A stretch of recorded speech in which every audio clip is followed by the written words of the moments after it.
Bienvenido. Welcome, Michael, to Hablamos Spanglish. I'm really excited to have you as one of our first guests as we relaunch the podcast.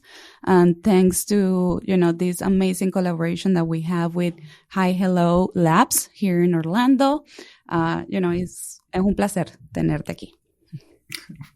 Muchísimas gracias y es un placer estar aquí. So I'm really looking forward to it. So, we were talking a little bit about what, Hablamos Spanglish is, and, the main reason is to inspire Hispanics that live here in the U.S.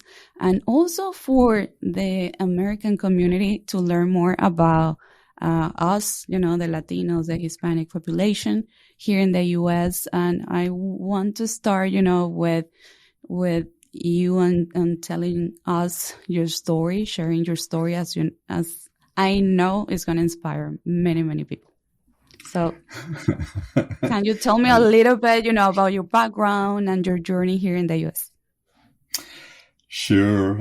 And thank you for the opportunity. I'm really looking forward to it. I think that, so here, I guess my story has two parts, two components. I grew up, I was born in New York, but I grew up in Spain with my grandparents. And look, it's the story of cada migrante. It's like of every immigrant. It's like my father was from Spain, my mother is from the Dominican Republic, and they met here in New York. Yeah. And the story goes at that point, it's like it was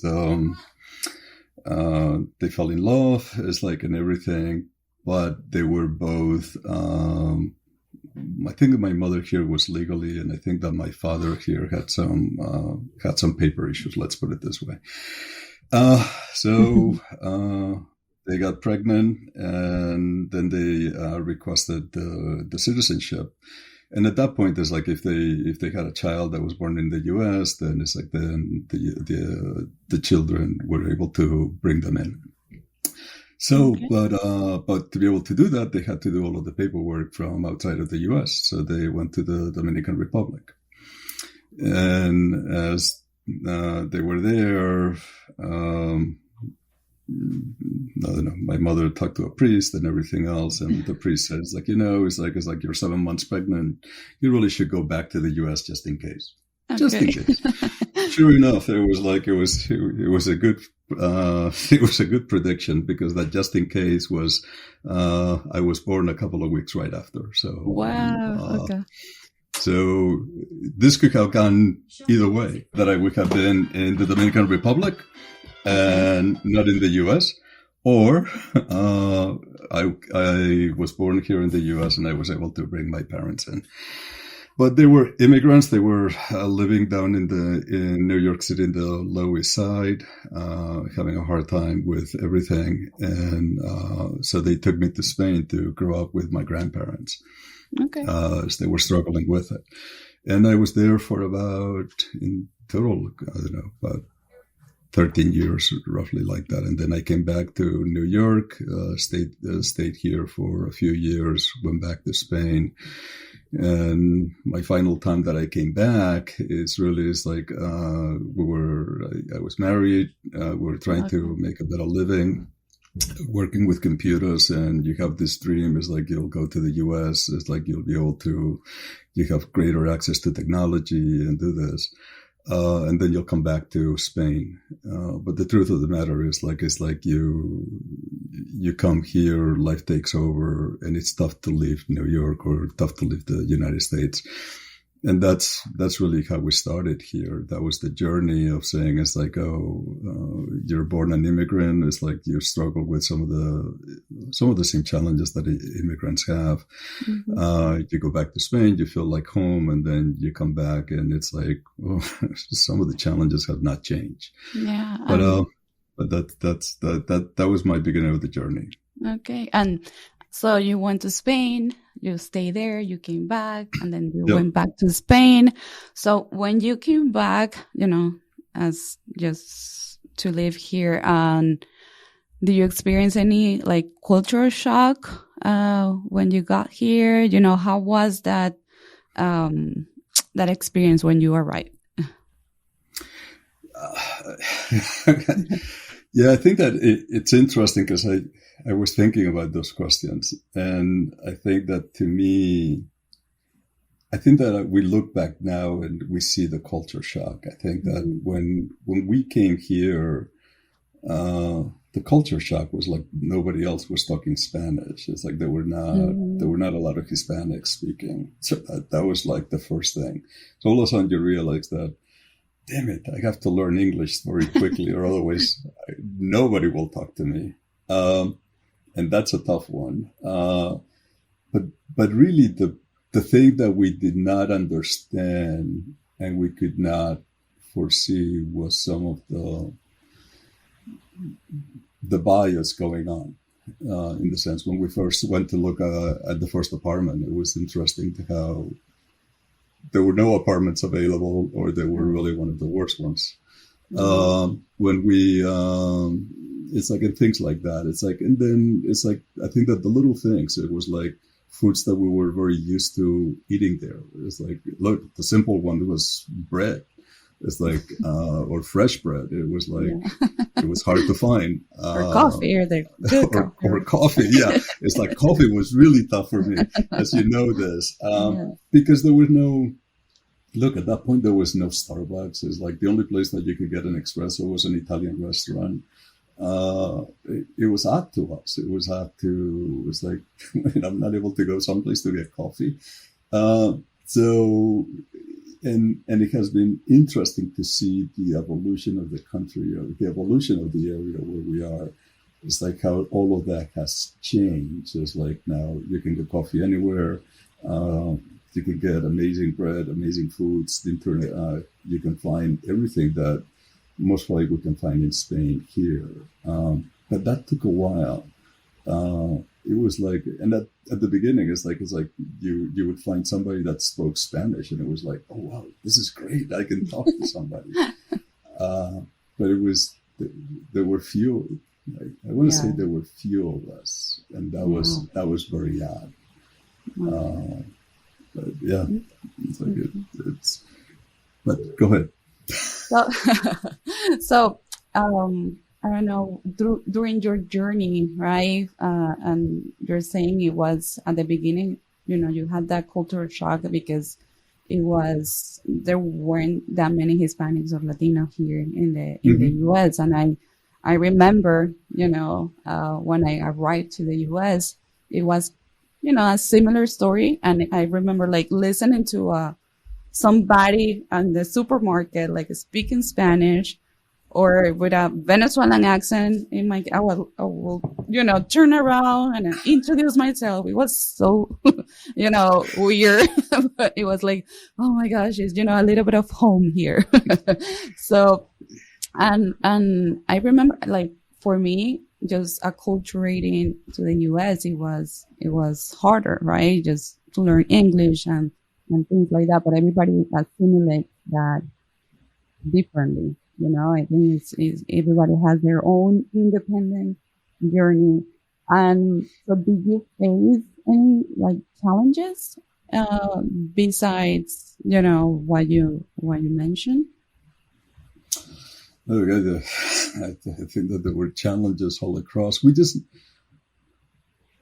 Yes, I think that like there were challenges all across. Like when you try to get the first job, it's like I came from Spain, and I was a programmer for Olivetti, and I came with a recommendation letter and everything else. And then you realize that that's not worth even the paper that was printed on. It's like, and all of a sudden you realize like, oh, I have to figure out some other way of making a living. And all of a sudden you realize that the language is an issue. The customs are an issue. It's like, how you get paid, how money gets, how you handle money. Healthcare is an issue because that's a whole different thing. But I don't think that we took them as challenges. We just took them as this is the way that it is. Yeah. It's like we have to adapt. It's now that you look at it backwards and you say, wait, like there was not an easy path for it because there was nobody. I think that the biggest challenge was there was nobody that was showing you the journey. There was nobody that was telling you, oh, this is what you should do, or this is how you should do it. Okay. And I think that it was difficult, and it was difficult to find like a community. To your point, it was like you would hear somebody speak Spanish walking around New York City, and it's like you were just trying to figure out a way of trying to introduce yourself. That you realize, like, oh, by the way, Spain has 40 million people, so maybe you don't know them because you're just hoping for, like, oh, maybe they know me, or you just hear somebody speak Spanish, and it's like, oh, we'll talk to them in Spanish. But then you realize if they work someplace, they could not answer you in Spanish; they would answer you in English or in broken English because for whatever reason. All of those things, now you look back at them and you say, it's like there was a lot of different issues going on. But the truth of the matter is that we didn't see them as issues then. It's like we saw them as this is the way that it is and this is what we have to do. And it's funny, even to your point, to what you said, even learning English, it was like, we would watch Sesame Street. It's like, and then to watch the news, we would watch Univision or Canal 41,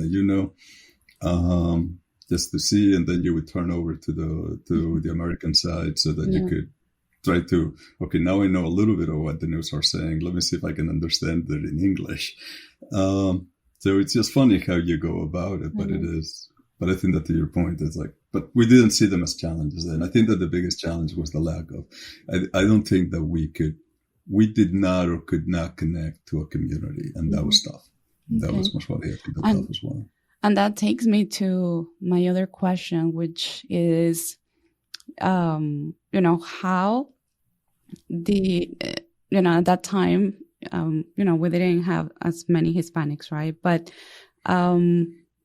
so there was a lack of education, I think, or there wasn't, and there still is, right, that gap between the American market and the Hispanic market and the Spanish-speaking market mostly. But I think right now all the resources that we have, and I think everybody's being more conscious as the Hispanic population grows in the U.S. So are you seeing that difference? And we have spoken about this as, Michael, for those who are listening, is my business coach. And, so he has helped me with my business, which is a Hispanic digital marketing agency that caters the Hispanic population here in the U.S. And Michael has been able to help me make that transition and in the business. So Michael, how do you see the difference since, when you came here and nowadays? Look, I think that, and there's a part of the story that we'll get to it, and I'll share with the group, the impact that you had. I think that the difference is like there is more people that are aware. I think that the difference is like I think that there's more people that are aware of trying to help each other and how to keep growing the business or the community. I think that the community side is becoming stronger. I think that look, Hispanics, one of the things, or Latinos, one of the things that you really have to give a lot of credit to the community is like, we know how to start businesses. We'll struggle. It will be by grit. It will be by, whichever we'll bite, we'll scratch, but we'll find a way of survival, to start the business. I think that the part that the U.S. has taught me, at least, is like, it's not only the creation of the business, but really how do you scale that business to make an impact? And I think that that's really where then the struggle really begins. Because it's easy to start the business, easy in the sense of relative. It's like you can get a little bit of money. It's like you have an idea, you open up a coffee shop, you can open up tenderete, you can do something. And that gives you sustainability. That gives you at least a base that you're able to do something with it. But one of the things that I did learn is like through the business journey of saying it's like working for some of the large companies and then working for startups really becomes is like starting is one thing, scaling up, that's hard. Scaling up meaning is like how do you grow that business to make an impact? And that's one of the things that I think that we struggle with. And the reason for it is because you really need a stronger community. You need access to capital. You need a much more clear focus of how you do it, of really how are you going to build that business. And I don't think that as good as we are starting the businesses, we are not very good about scaling it. And I think that that's really where we need to make an impact, because that's really that's where you can create then multiple jobs. It's like you can really pull the community from where we are to a much higher level, and to show the impact that we will have. Definitely. Because if I'm not mistaken, the Hispanics are opening more small businesses every day in the U.S. And I think the challenge is how we, grow it and sustain it, because based on the data is, we start small, we hire our family, and then we stay small. But, I think, there are so many resources, and, me as a business owner, here in Orlando, we have the National Entrepreneur Center, and, where we have different organizations that help entrepreneurs and, even minority business like Prospera. But sometimes I think what happens is that we're not aware, or we just start our own business without getting advice on how to do business in a different country. So before we jump into the question regarding this, how based on your professional journey, and I want to go back as when you started, and I want you to share with the audience, how has your professional journey been here in the US, and tell them what you do and how you're helping in shaping many minority-owned business here in the US. Yeah, here it's like as I said, when I came here, it's like I used to be a programmer. It's like I wrote code. Okay. I enjoyed it. That was my job.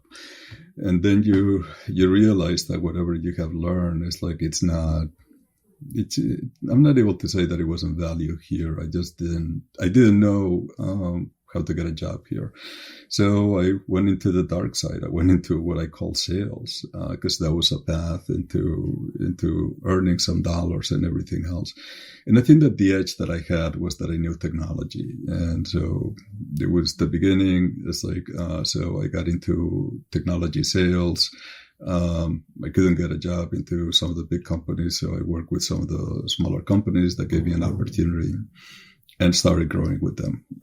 So I went from sales to sales management, then to district manager and running businesses for them. And the journey was really good for me because it really gave me a great foundation of really learning all of aspects of the business. It's like all of the things that I really didn't know. It's like, oh, there's an HR department. We have to deal with HR. Oh, there are taxes. There's a finance component in the business. There is the sales and the customer side of the business and those things. And so I work with multiple organizations. Some of them, one of them was Xerox. The other one was Vanstar. So companies that started small and they grew into billion-dollar companies, and some of them we were involved on their IPO. And that was a great learning experience. It's like, and it was a great learning experience. It's like for many different reasons. You get to touch many components of the business, but you really get to see the intricacies of how do you grow that business. It was also very odd in many of those businesses that there were not a lot of Hispanics. And in some of them, I would even, and you know me, it's like, I would even jokingly say, it's like, I guess I'm the token Hispanic in this meeting, because it's like, you guys need somebody to represent us. And that was interesting, but it's like, but look, I was focusing on my performance, and I was very comfortable and confident on my performance. So it's like I felt that that's how I kept growing or reaching some of the objectives of the business. At some point, it's like, as you know, our daughter, I had always had, like, I guess through that process, I met a lot of very good people. A lot of them have remained close friends. And my wife always knew that I wanted to do something on my own. So it was like when our daughter went to college, it was one of those things. It's like where my wife said, look, if you're going to do something, this may be a good opportunity to do it, a good timing to do it. And that's where, with two friends of mine that I met through the business journey, we started the company. We started our first company, and one of them, I think his background is like going back to the early settlers in the U.S. So it's like it's like totally different than my background, but it was a great combination, and we had the fortune that we started to work with customers. We grew the business. That gave me greater opportunities to work with and with the Department of Homeland Security and those things. And it was there I learned the whole process about raising capital, the importance of talking to investors, the importance of what are the things that you need to do to now not only to start the business, but scale up the business and get it to an exit. And I think that those are the things that are challenging for the Hispanic community. I think that we have access to more tools. I think that we have access to more organizations to help. But you said it right. It's like you have to know that those things exist. Exactly. And you not only have to know that they exist, you have to know how do you use them to help you on your journey. And that's the challenge that we have, because it is, I think that Hispanics, the data is there, as you well said, Hispanics are the fastest growing, population that it's opening up small businesses. We are also one of the ones that are, to sustain those businesses, either because we work with family and to keep them there. But it's like, we're also one of the ones that have a hardest time scaling up those businesses. Yeah. And but go ahead. No. So, you mentioned, and I'm glad you shared your story on how, you started your, with your first job, and, how I think, consistency, hard work, and showing up every day, has led you, and also dreaming big. I think we, the Hispanics, Latinos are, we're dreamers, and we come to the U.S. One of the reasons is to make those dreams come true, right? So, what would you, as advice, would you give to Hispanics that are just getting here to the U.S. and starting? What will be a piece of advice that you will give them? That's a tough one.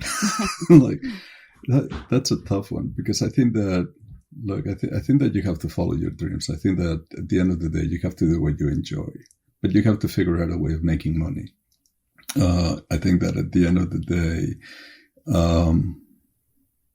the dreams are what drives you and what keeps you grounded, and your culture is what keeps you grounded.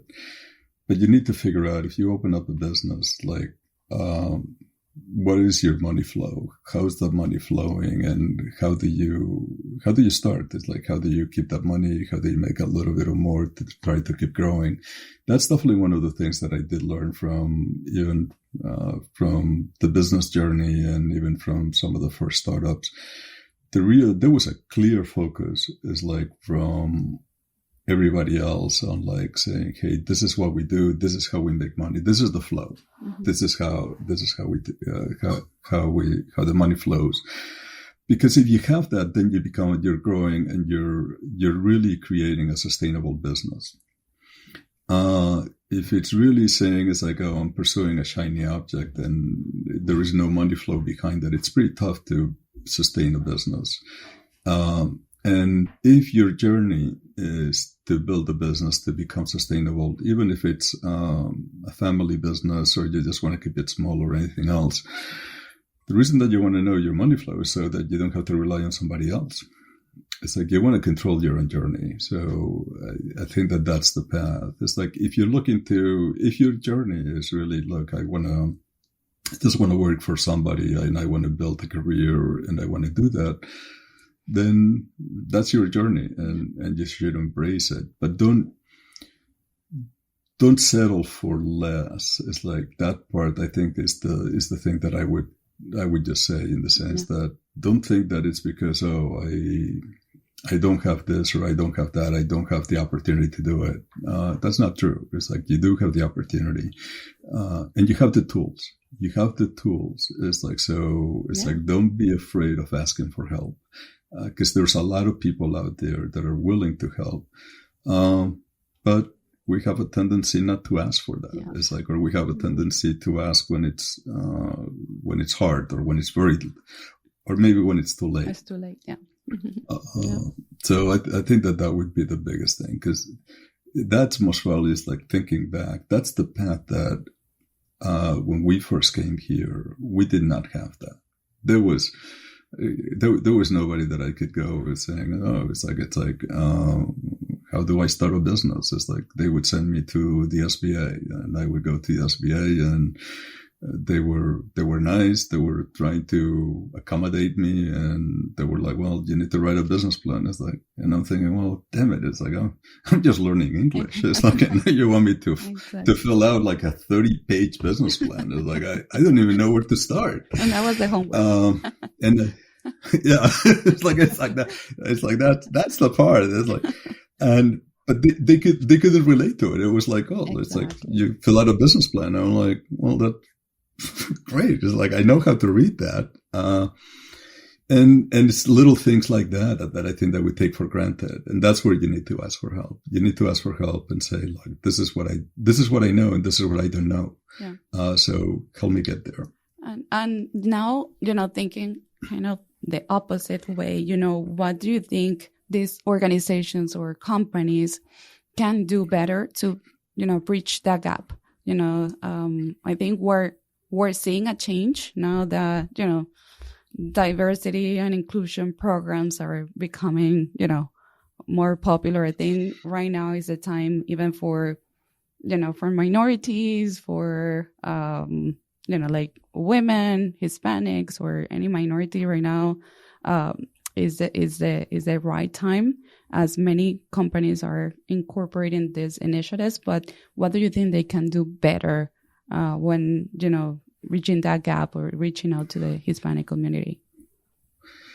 Look, I don't think that they know how to reach the Hispanic community. I think that they make an assumption that the Hispanic community is a single community, and it's not. It's made up of many different countries, with many different cultures. Some of them, it's like they go against each other. It's like for historical reasons. And we come here in this melting pot, and I think that everybody tries to work together and get together. I don't think that I think that you see the successful companies is like really start understanding more the Hispanic community as the different components of it. Like it's made up of many different countries, and how do you reach to each country? I think there's a tendency of saying, "Oh, Hispanics, they're all you speak Spanish, and then everybody's the same," and we're not. I think that the other side also. I think that you really have to know how to not touch, but really, I think how to connect with that community. I don't think that they totally understand that. Here, you know that I travel, and there are some things, but there's sometimes when you look at some of the advertising and you see how out of touch with the community is. It's tough, and I think that that's the part that some of the companies can improve. I think that they really have to understand what are the requirements of the Hispanic communities. Like, how do you reach them? What is the culture? What are the things that are important to them? It's like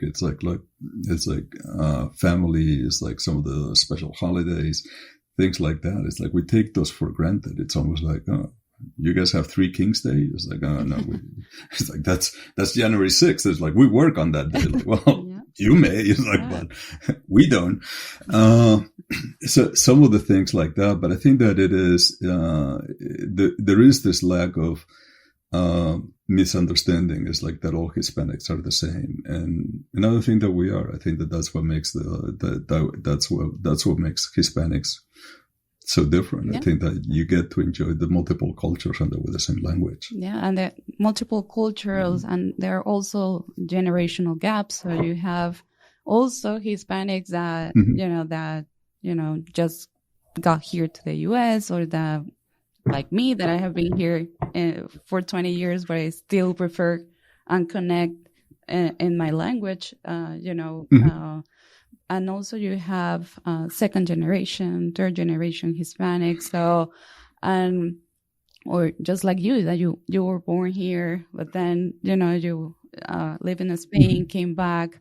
So I wanted to ask you because, you were born here, and then, when you start embracing, when you came back, this new culture. So did you incorporate it, or what have you incorporated into your life that are American traditions? And because that's the other part, we stay with our traditions.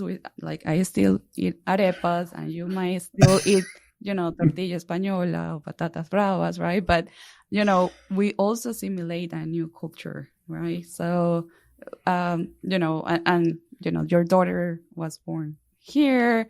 You have a grandson, so that helps also when you're to incorporate these new traditions.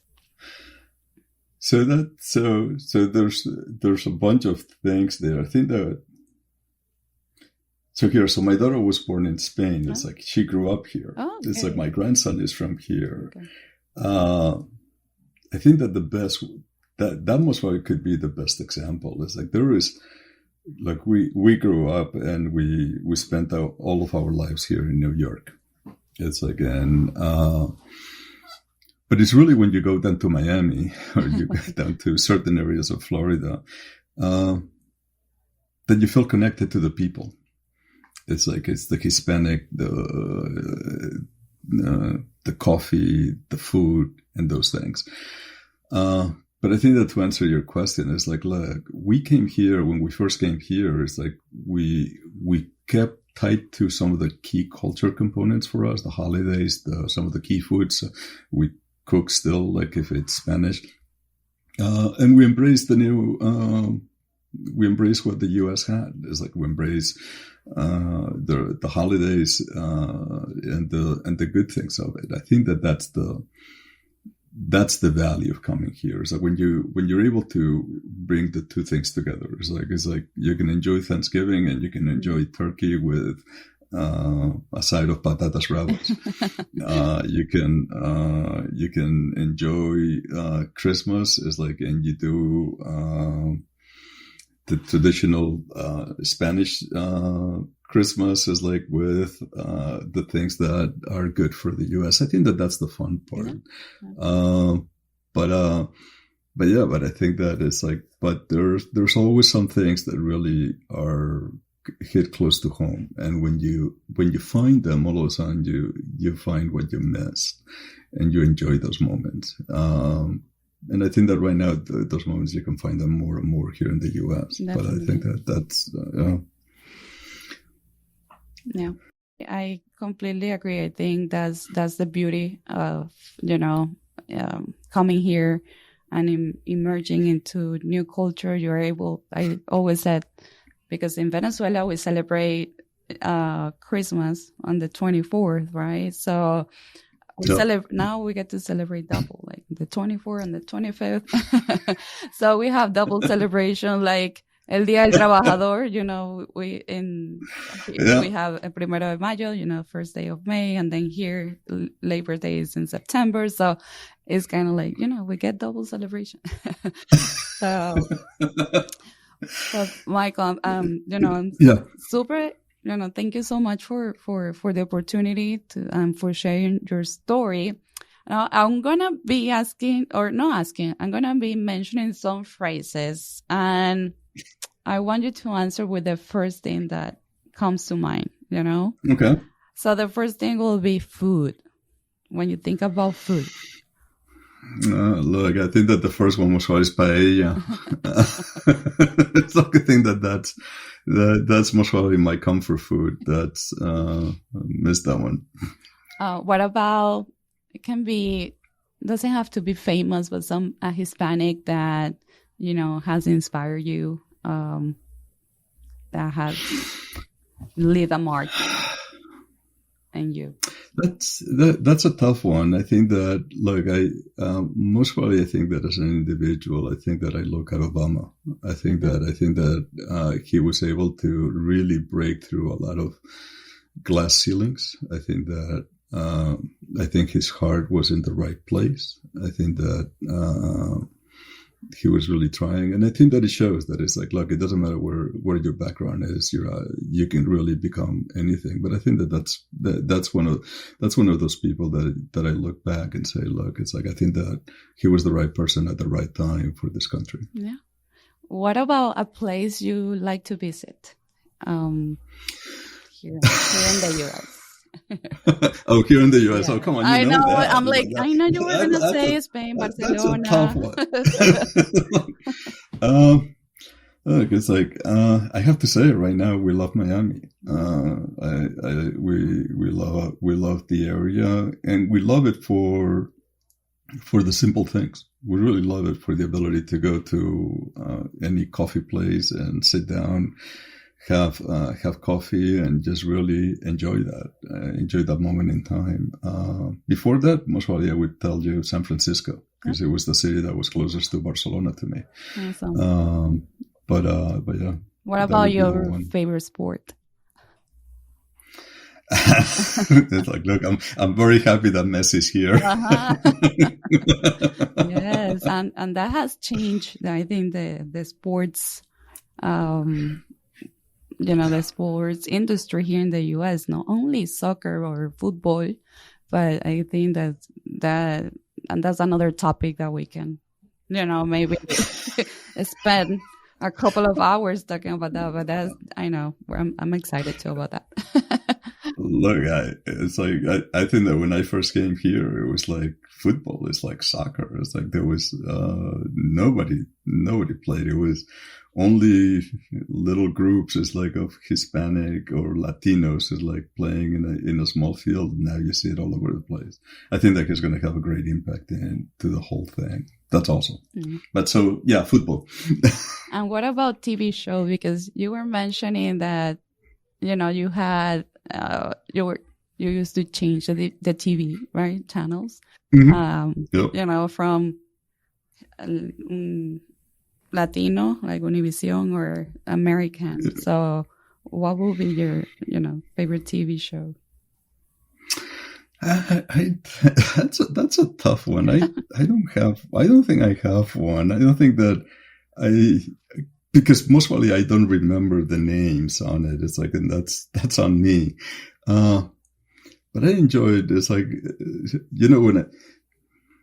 when I have to go back home, I feel like I'll just put Channel 41 and look at some of the telenovelas that are not, I don't have to think too much about it, and I just enjoy that component.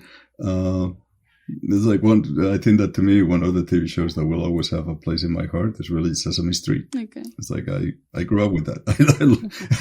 I learned English with that, and it was like, oh, I can relate to that. Like, I'm good. So I think we all have that TV show that stay with us because we learn English with that TV show. Yeah. Which one is yours? Friends. So for me, okay. I used to watch Friends in Venezuela in Spanish, and there's subtitles in English, but at that time I didn't know English, and but it wasn't funny at all. So then when I came here, and that was what my dad used to watch, every Thursday, and we'll sit down, and we were learning English at school. And I remember sit down on a Thursday night, to watch Friends. And I remember one day that my sister and I laughed at a joke. And my dad said now you're bilingual. Congratulations. Now you understand the jokes, because jokes are so, cultural. So it was Friends for us. That's awesome. Yeah. So Michael, before we go, is there, something that you would like to see, Hispanics achieve in the American society? Look, I think that there's a lot. I think that we have to continue the journey. I think that and more and more people coming in and looking for opportunities and everything else. I think that we have to raise where we are and really show the impact that we have into this country. I think that, as you know, part of the focus is to try how do we help Hispanic companies to scale. Part of the issue is because of not only the economic impact, but also because they're able to raise the community. I think that we have to raise the community from the perception that many people have is to what we really can do for the community, and really can have an impact into this country. I think that that's the part, and I think that in that sense, I think that there's some petty things between even us Hispanics that we have to put aside for the benefit of everybody, because that's what we're going to leave our children. It's we have an opportunity to live a better country, a better opportunity for them, and we have to give them a journey or a path for them to achieve that. So that would be, I think, to me, the focus on it of how can we help companies like yours and many like yours? Is how do they scale up? How do they bring up? How do you pull through many of the other people in the community into a higher level of economic power, of economic independence, education, and all of the things that we have earned? It's because we have worked hard, and we work hard for this country, and nobody gives us anything, I think, and I don't think that we expect anything to be given, but it's we have to open up our own opportunities. Yeah, I truly agree with that. And now that you know what Hablamos Spanglish is all about, and we changed it a little bit. First, Hablamos Spanglish was in Spanish, but I wanted to make the switch, and we're gonna do a Spanglish, and it can be that we speak Spanglish during the episode while we're recording the episode, or I might have a guest that only speaks Spanish, or others that only speak English.